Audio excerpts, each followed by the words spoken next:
Hi, everyone.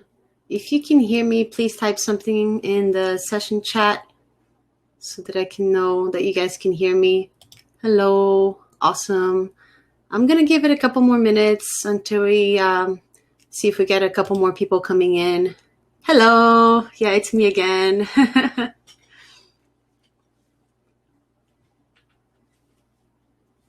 Just give it like another minute or so. See if anybody else wants to come in.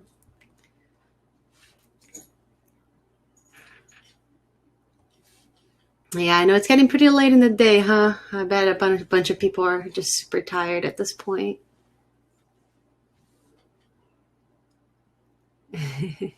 I'm ready to go to bed too.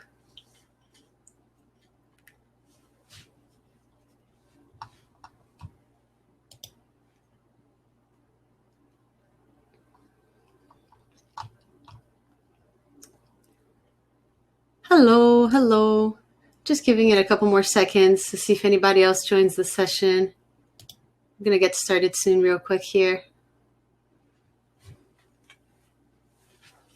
You guys like my KnightHacks hoodie that I have on? I love this hoodie.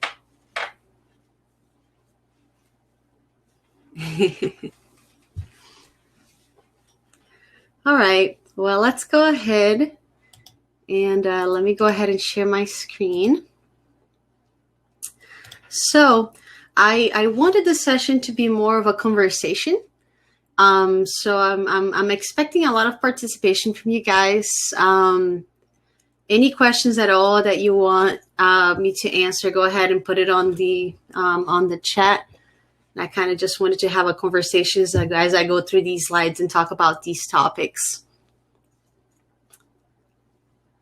Let's see over here. Let's hide that. So for the agenda, what I want to talk about today is I'm going to cover the very first thing that happens when you go into an interview, which is the tell me more about yourself question.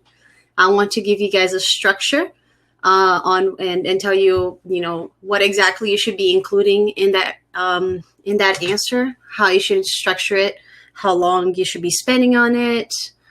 Then I want to cover a couple of very common behavioral questions that, tend to come up a lot in a lot of interviews, and how a couple of those can be answered with the STAR method. And I'm going to cover exactly what that is as well.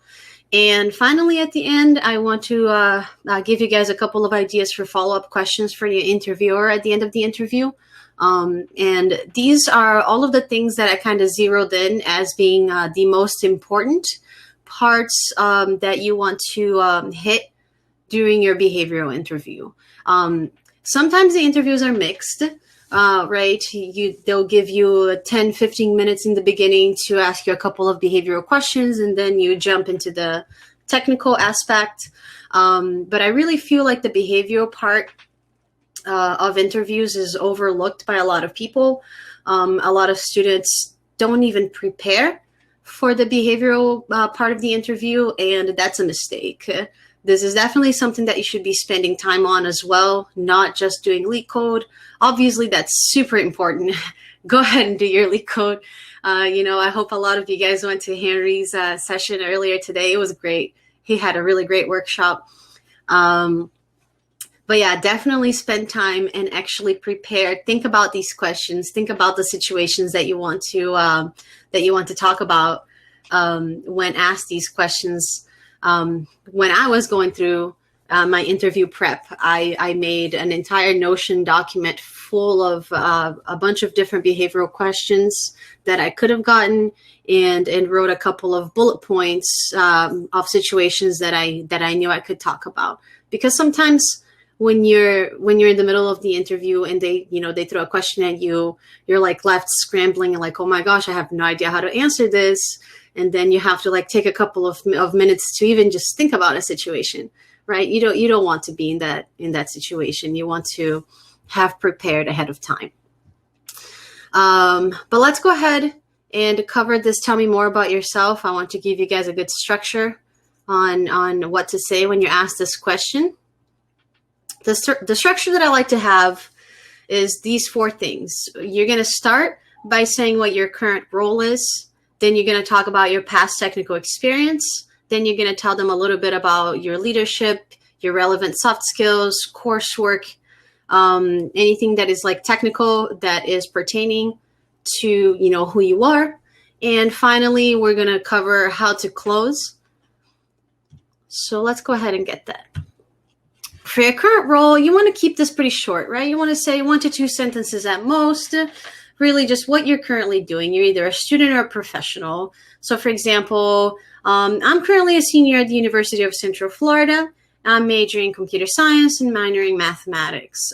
This is just an example sentence that I came up that I feel would hit what most of you guys are probably. There's really no reason to go any further than that. 1 to 2 sentences for your current role.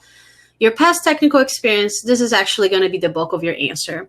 And I forgot to tell you guys this earlier today, but please don't spend time actually reading these slides because I'm going to read all of this out loud. So what I really wanted you guys to do is like listen to what I'm saying. And I'm going to read these aloud. So wait to read the slides when I read them so that you don't miss what I'm saying. So this is a great time to talk about internships or projects that you've done in the past. You're going to start by listing the experiences of the projects, and you're going to talk about what the team did and built, but then you also want to talk about what you personally contributed. That's one of the things that I see a lot of students do is they talk in we's all the time.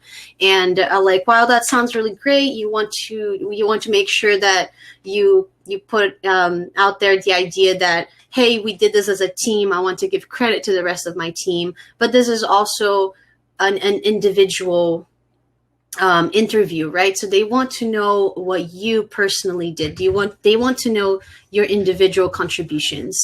So this is a good time to talk about, I individually contributed to this part of the project. So that's what you're going to want to be doing here.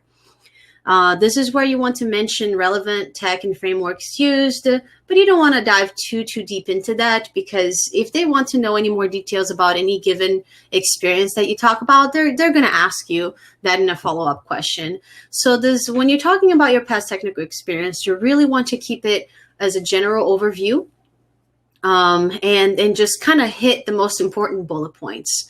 And I wanted to give you guys an example for you to see what this looks like in the one that I made for myself.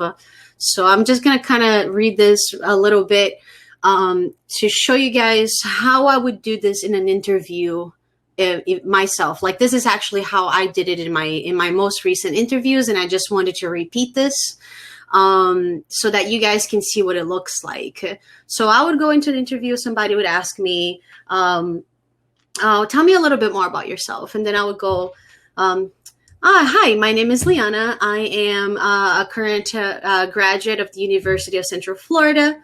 I got my degree in mathematics. And in terms of my technical experience, I've had a handful, I can't read. Oops. I've had a handful of hands-on internships in both software engineering and quality assurance. I interned at CDK Global for 2 consecutive summers and built internal applications to help automate processes for the full-time team that I was working under. Both times, I personally worked on the back end and built the APIs for the projects using Java, Spring Boot, and SQL. My latest internship was at JP Morgan last summer. I built a web app for a nonprofit organization called Midas to aid them in providing financial literacy education, networking opportunities for their community, along with a team of 5 other interns. Personally, I worked on the back end and the API. I set up the database in PostgreSQL, and I set up our AWS instance so it could host our website online. So I wanted to give you guys this example to see how structured it is, right? So you can see that I give an overview of, oh, hey, this is what I did. And then I give very specific bullet points of the internships that I've had, the general idea of what the project was and what my personal contribution to that project was. So the next part of this structure is you want to talk about your leadership, your relevant soft skills, and your coursework. So like this is this is really the time you want to take to talk about any initiative that you've taken on something. It can be school clubs, classes, side projects, your job. Obviously, it's helpful if it's a leadership experience that's aligned with technology, but it doesn't have to be. You know, companies they're looking to see if you have the drive, if you have shown initiative at something in life. So even if you don't have anything that's like super technical related, any kind of leadership, throw it in there, right? It looks good. So that's what they want to see. So I'm also going to go ahead and give you guys an example of what that looks like. This is a lot of text, so don't try to read it like on your own. Just kind of like listen to me and see how I kind of present this information. I guess before I go on to this example, I also wanted to point out to you guys that this is different than an elevator pitch, right? An elevator pitch is something that you want to have 30 to 45 seconds long, like really short and sweet when you're meeting somebody, you know, for the first time. When you're in an actual interview, you want to spend a little bit more time telling them about who you are and the things that you've done. So it's okay that you spend, you know, like 3 to 5 minutes on 3 to 4 minutes on this question. They want to get a good overview of who you are and the things that you've said. And if you give them a lot of stuff to ask about, that creates conversation, right? And that's a really good thing. It helps you connect with the interviewer, and they have like a positive view on you because of that. So let's just go ahead and go. I'm going to go over this example. Like I said, it's a lot of text, so kind of just listen to me. Don't try to read it or anything. So on campus, I was part of the leadership group for our software engineering club, KnightHacks. I've had roles such as secretary, vice president, and hackathon organizer. I'm passionate about helping students learn the basics and providing them with support and resources because I remember how hard it was for me starting out. You know, I'm also passionate about increasing minorities in the technical world, especially women. This leadership experience, I feel, taught me key aspects of time management, team leading, and communication that I believe are immensely important for software engineering roles. So as you can see, this hits a couple of very important points, and it actually also shows passion on something that you did, that leadership, because you actually enjoyed what you were doing, right? So this is the kinds of things that you want to start looking for to include in your pitch. Even though I'm already graduated, I'm still helping organize this year's events, being a mentor at the hackathon and presenting some workshops. Hello. Notably, my most recent personal project has been a bot that automated the check-in process for KnightHacks and has many other features, such as administration commands, an event schedule, and some fun features for the participants to use, like a random fax command, a weather command, and a vibe check. This was great to me because it really helped the event go smoothly since everything moved to online this year because of COVID, so seeing my project in use live was super cool. So what I did here with this example that I wanted to show you guys as well is that I talk about the leadership experience that I had, and I also talk about my personal projects at the same time. And I talk about how my personal project was helpful to somebody else, how it was used, and how excited I was about it. So if these are things that you guys don't have yet, don't worry, because you still have time to build on this stuff. And this is also for people who do have things like this. It's just a way to structure how you're going to say it. But finally, for the closing, this is where you want to summarize everything that you talked about. And you can also mention a little bit about why you want this job. The most important thing that I want to point out here is that you should not be ending your pitch with, so yeah, or that's all, I guess. You want to sound confident, you want to sound strong. And instead what you can do is you can offer to elaborate on any of the points you made, because that gives the interviewer a chance to ask you questions about any of the things that you talked about. So for example, what I would do for mine is, after spending a couple of my summers working as a software engineer, or after spending time building these personal projects, I'm ready to join the workforce and start learning more hands-on. There's definitely a lot more that I could say about any of these topics I listed. So let me know if you have any questions or you want me to elaborate on anything. I'm especially excited about X project or internship. So let me know if you want to hear more about that. So ending your pitch on that note throws the ball to their court and keeps the conversation going. So that's what I wanted to talk about for the introduce yourself question.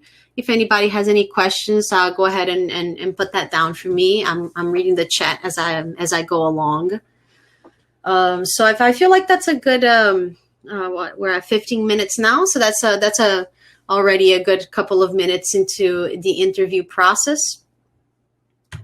So now I wanted to also cover a couple of common behavioral questions. These are for sure some of the ones that you're going to get on every interview that you go to. One of the most common ones I hear all the time is, why do you want to work for our company? And things like, explain a time when you had a conflict and how you solved it.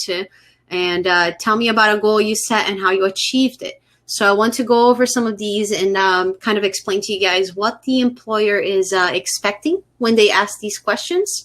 An example and a structure on how you guys, a structure that you can use to answer these questions. So for why do you want to work for a company? What are they looking for when they ask this question? Yes, yeah, I'm also going to cover that. Leo just said at the end of every interview, the interviewer always asks, do you have any questions for me?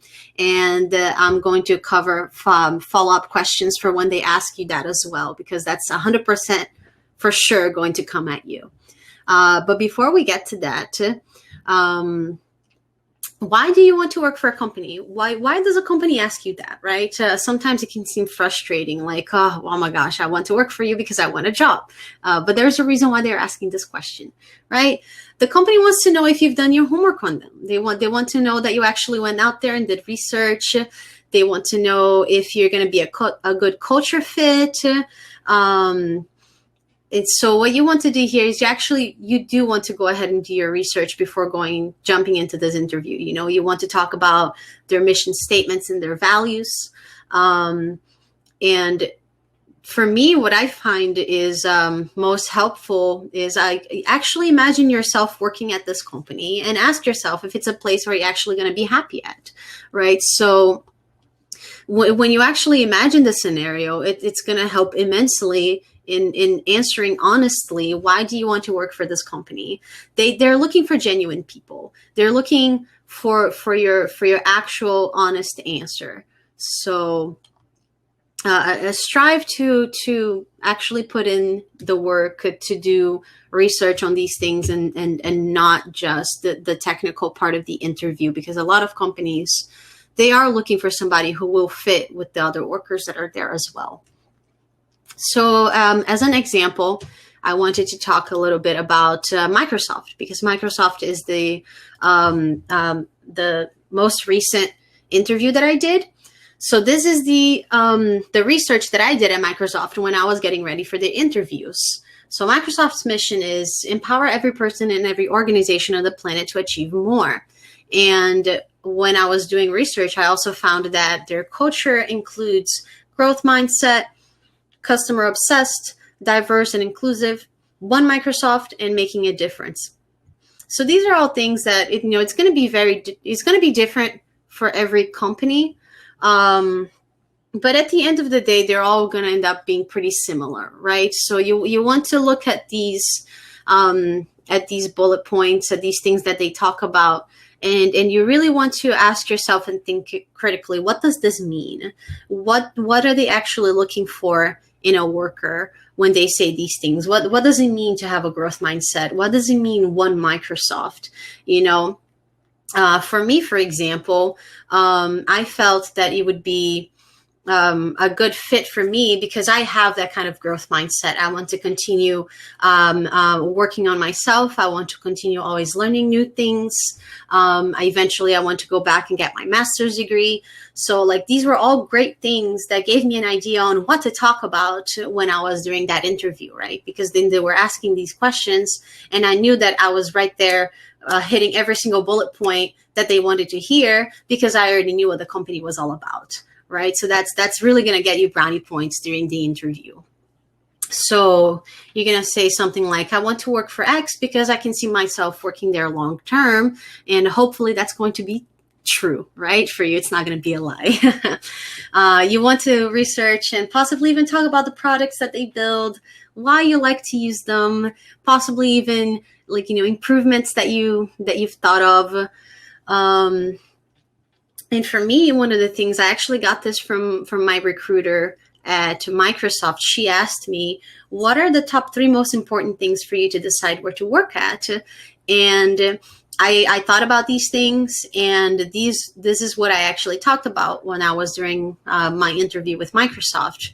For me, their work culture, their career path and opportunities, and flexibility. And when they asked me, I was able to go a little bit more in detail on what those things meant to me and why I thought that I would be able to get them working at Microsoft. Other things for you could be location, could be work content. If you want to always be excited on the job, always working on something that's going to be exciting for you, or family and friends, or even compensation. If that's something that's like really important to you, you want to talk about that. You want to put a positive spin on it, right? So let's go ahead and move on. I want to cover the STAR method here because this is let's see, general interview question. I just applied for a bunch of internships that I'm capable of, and I fit everything they want. I have never done a formal interview for a big company. What time frame should I expect to hear back? That's really dependent on company, I believe. But we're also at the height of interview season at this point, and hiring season in the fall. This is a really, really open-ended question. Unfortunately, I don't think I could tell you. I would say really like just reach out to a recruiter, or even like maybe go on Reddit and talk to other people there and see other people who have gotten interviews at these different companies and see like what kinds of time frames they experienced, because this is really highly dependent on the company. And it also depended on other factors. Like, for example, companies will fast forward you through a process if you already have an offer, right? So then your time frame might be different than other people's. So, all right. So the STAR method I want to cover because a lot of these interview behavioral questions can be covered with the STAR method. I have come like this might seem like common sense to a lot of you, but you'd be surprised how many students I come across who like have a hard time structuring their answer in a way that actually tells the story that they want to tell. And the STAR method is really overlooked sometimes and super, super simple to apply. So STAR really just means situation, task, action, results. This is the way that you want to structure your answer. And I want to give an example that hopefully you guys can use to apply to any other questions that you get. This is a super common one that a lot of people get is explain a time when you had a conflict and how you solved it. So what does the company want when they ask something like this? They want to know if you can handle conflicts in difficult situations, right? They want to know what you do when there's a problem, what steps you take to solve that problem, if you're going to be a pleasant person to work with, if you're going to be a problem solver. They're looking for a positive attitude. They're looking for you to have an ability to learn from difficult situations, or ability to take something good away from a negative situation. And this is exactly the type of question that we want to use the STAR method for, because it requires you to talk about a very specific scenario, right? Any question that requires you to talk about a very specific scenario, like tell me about a time when, you want to use the STAR method for that. So I want to go ahead and give you guys this example. So let's just go ahead and jump into it. This is something that actually happened to me once at my first internship. So that's basically the answer that I always use for this question.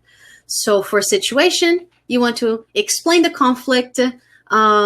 And that's the very first thing that you want to do. So at my first internship, I worked with one other intern, and he struggled with some anger management issues. It was very easy for him to get upset, and he would explode, right? During the first few weeks of us working together, I felt incredibly uncomfortable because he did not appreciate me touching something that he created or trying to work together. If I tried to make any changes or on what he had done or help in any way, he would just like explode at me and yell like, "What are you doing?" You know, this made it very difficult to work on a team when we were supposed to be building a product together. So that right there, very short and sweet, explains what the conflict was, explains what you were facing at the time. Task and action. For this one, I kind of put them together. Depending on what the question is and what your answer is, you could separate them. But it's basically an outline of your solution and what you thought that you wanted to do, what steps you took to get that done, right? And like, what was your thought process on how am I going to solve this conflict?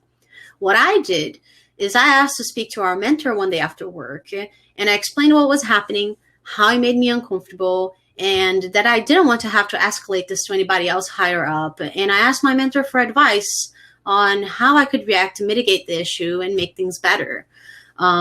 Thankfully, my mentor was a senior engineer at the company at the time. He gave me some pointers on how to work with difficult people. And he kind of like also took things into his own hands a little bit. He helped me, work things with the other intern, but he also ended up giving us separate tasks to work on.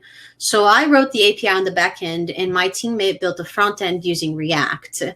So that right there highlights the steps that I took to take care of the situation, and it kind of starts leading into how it all ended up. So for the result, you want to talk about what was the result of the conflict, but also what you learned from it. This is so important. This is basically the meat of what the interviewer is looking for when they ask you this question. So this is what I said. I said, towards the end of the project, our mentor made sure to work with both of us to connect our parts of the project together, which made the process go smoothly. While it was an uncomfortable experience, I'm glad it happened because it gave me a chance to learn more emotional intelligence and how to react to difficult situations where otherwise I wouldn't have, and helped me prepare for the real world when I start working full-time and possibly come across a similar situation.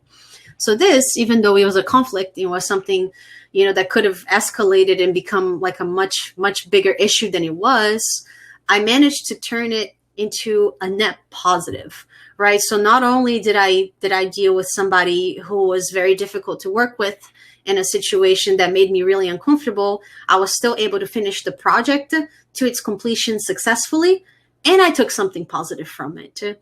So I guess this is also a little bit more than just like a structuring thing. It's also like what to keep in mind for the future whenever you guys end up going through a situation like this, which will 100% happen at some point. You will end up working with somebody difficult.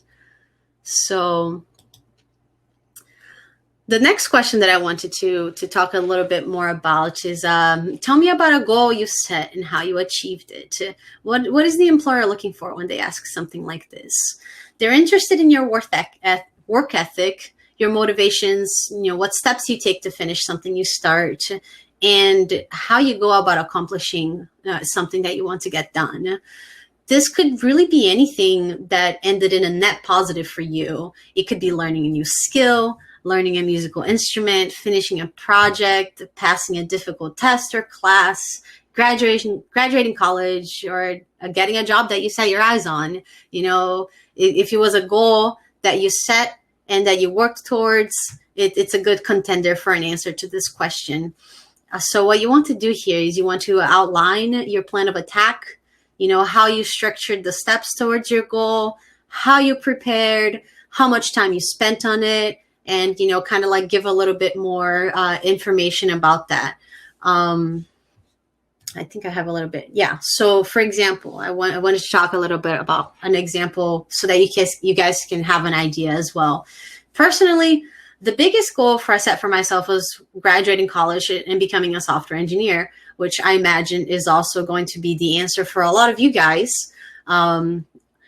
And for me, the thing about goals is that you never give up, right? You take small bites. It's never something that happens from night to day. You do one thing at a time. You take it one day at a time. You work on it a little bit every single day until you reach that goal that you're going for. Things that help with this as well, I guess it also becomes a little bit more of a pro tip, is, you make a structured schedule, time your activities, build a habit, throughout the entire time that you're in college, going through your classes, like working towards that goal that you have your eyes on is habit building. These are all things that you can talk about for this question, how they helped you stay on track to achieve your goals. And then finally, want to end with talking about how you felt it when you finally did it. How excited you were that you actually finished that goal, and how you celebrated it when you actually got to it. So I guess let me go back real quick. Does anybody have any questions about any of this so far before I go on to the follow-up questions? I'll wait a couple of minutes. A couple of seconds. If anybody wants to talk about any of this.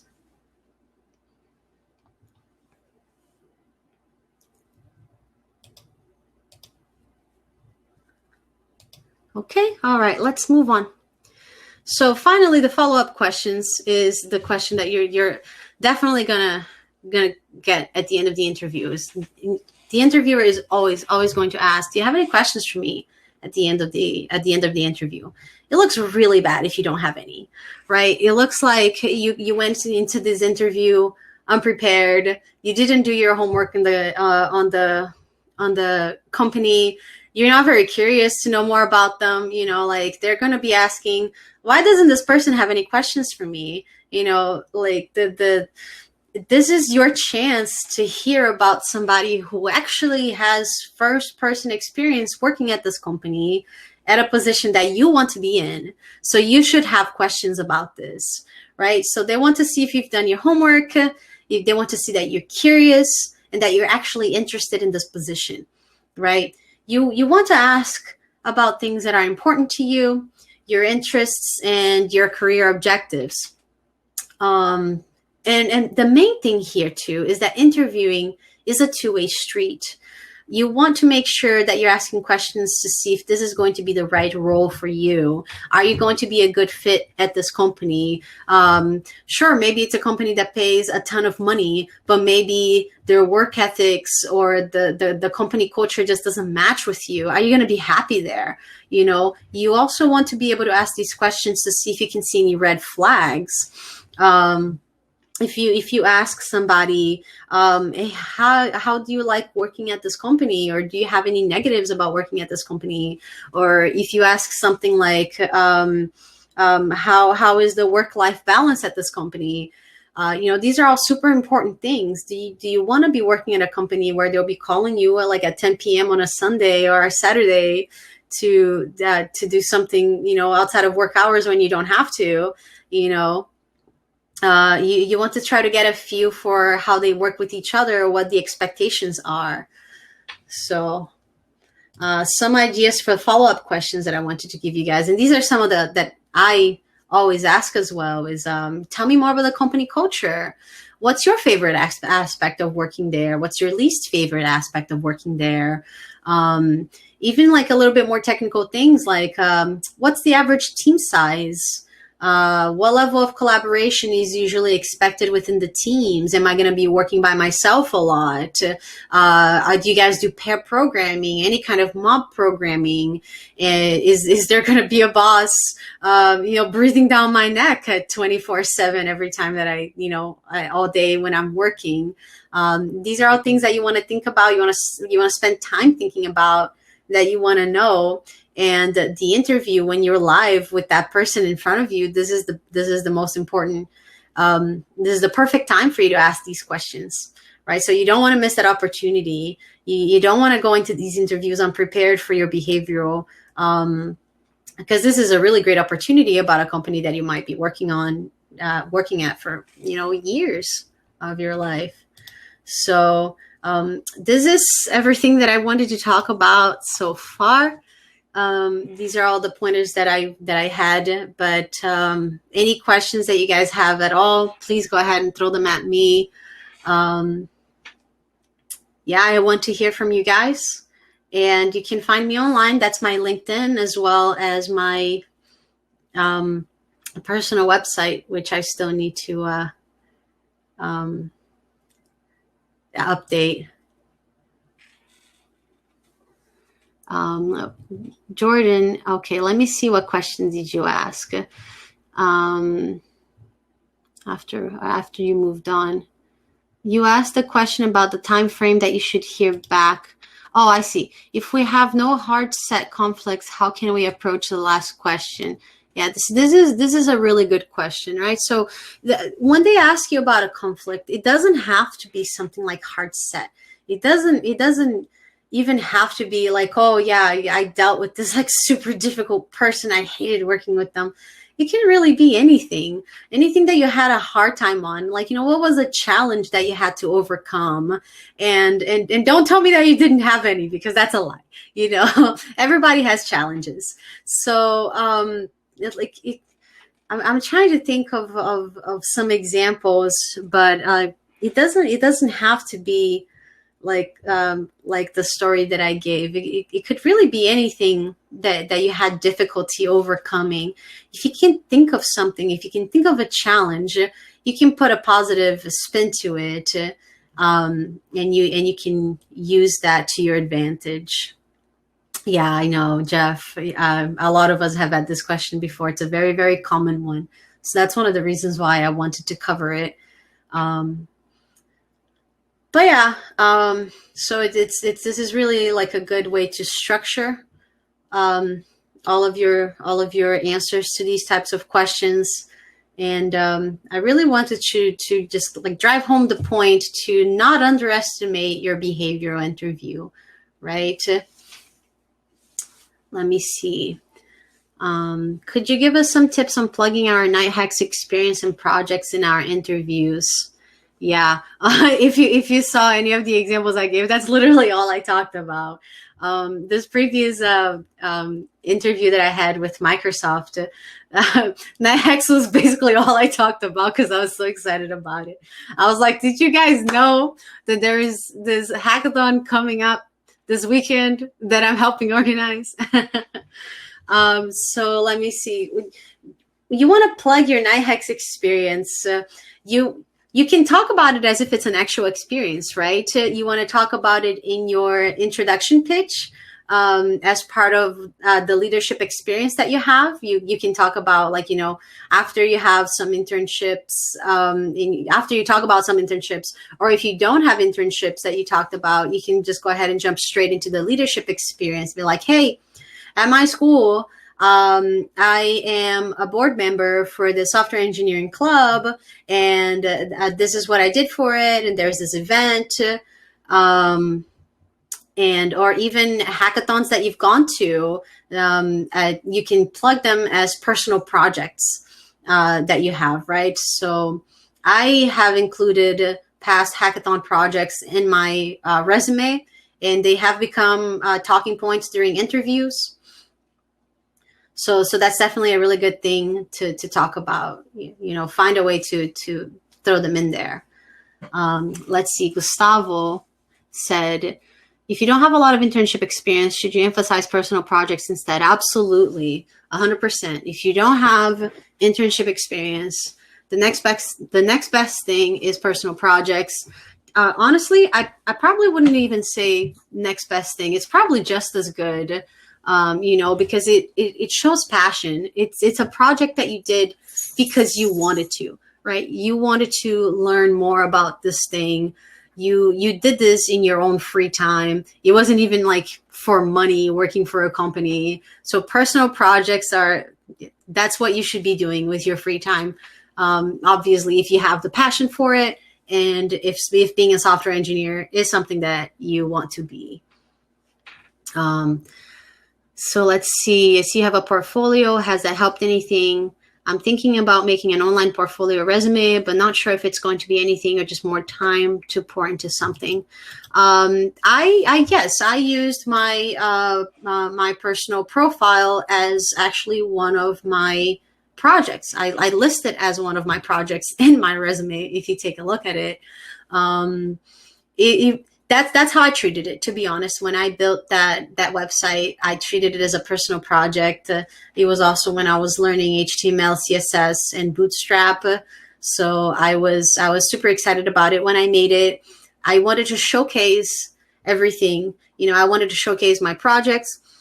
I wanted to have my own little corner of the internet where I can talk about who I am.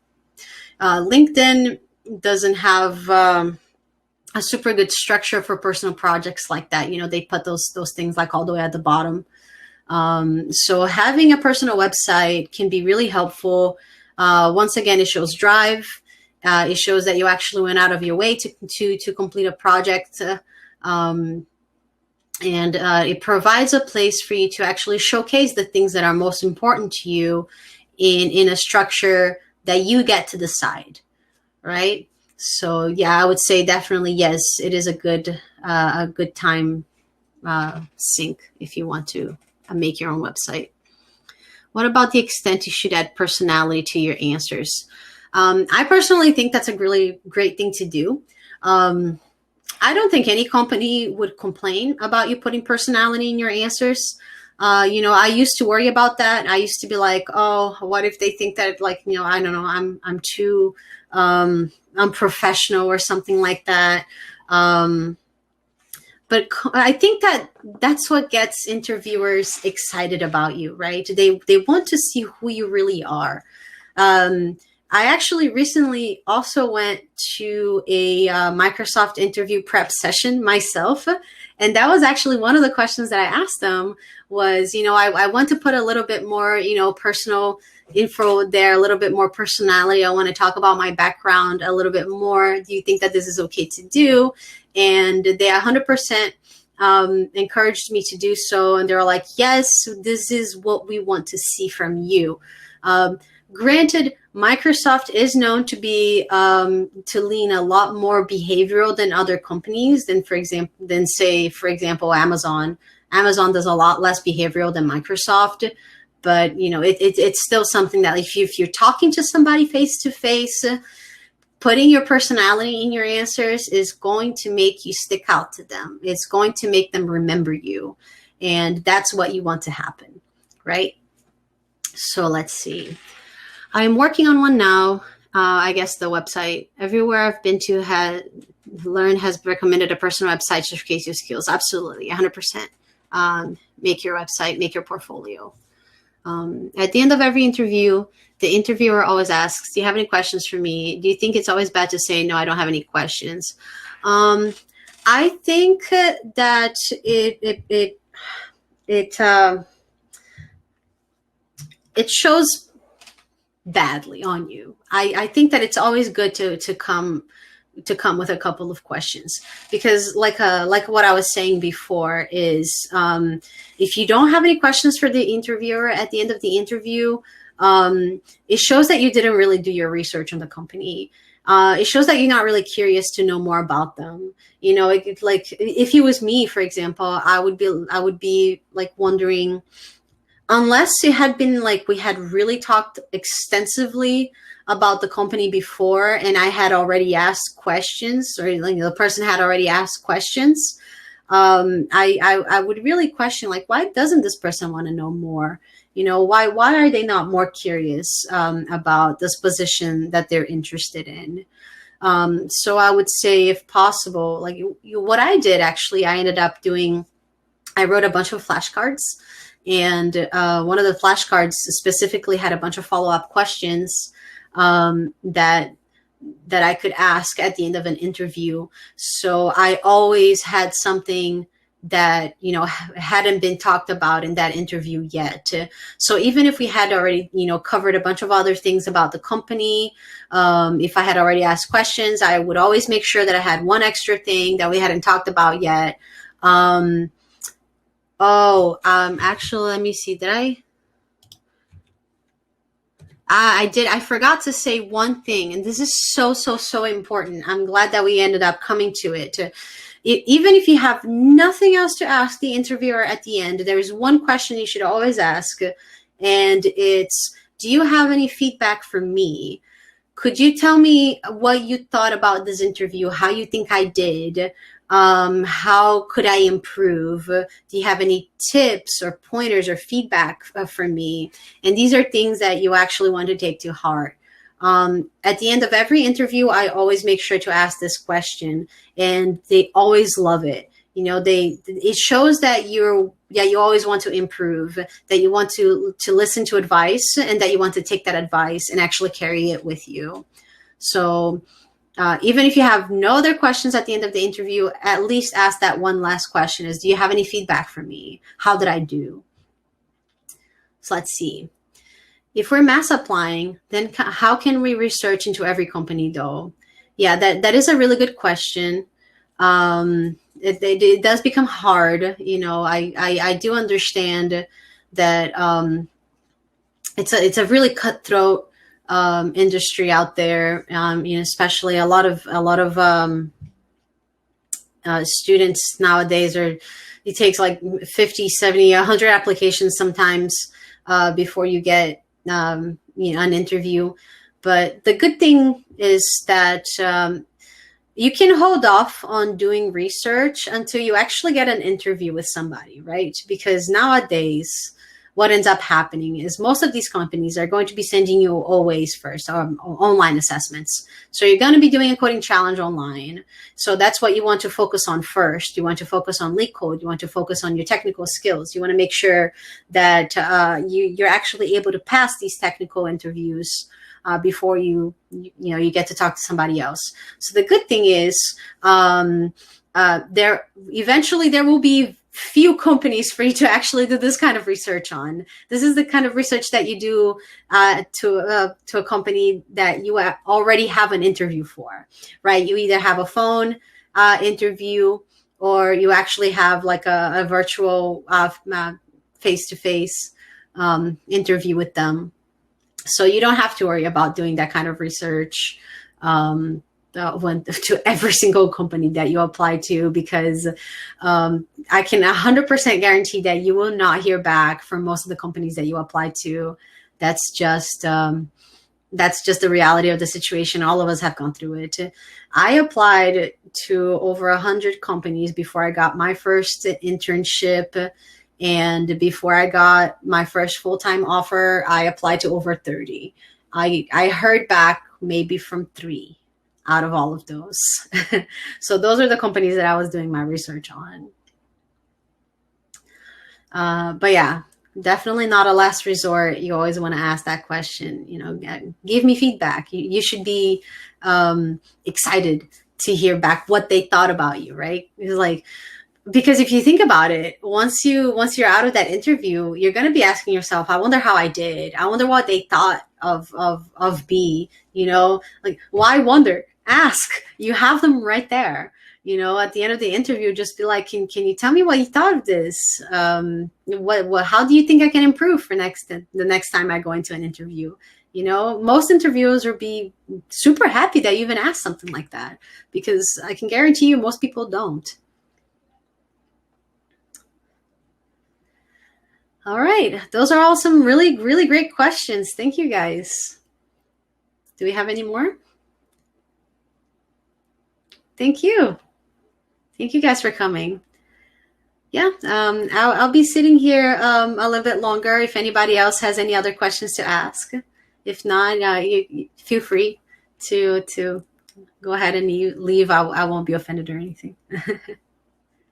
Thank you, guys.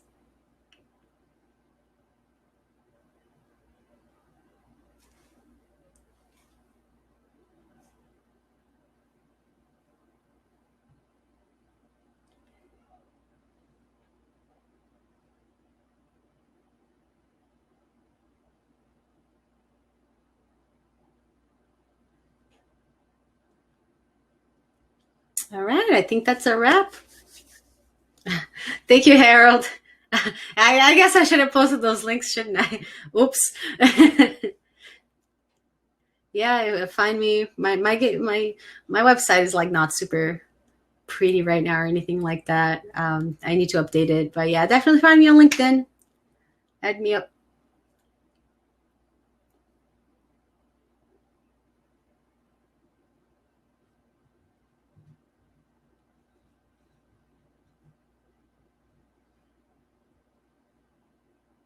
All right. So we're about 10 minutes early, but I got some really good questions. So I think that we can go ahead and wrap this up. Thank you guys again. I hope everybody has a good night. See you later.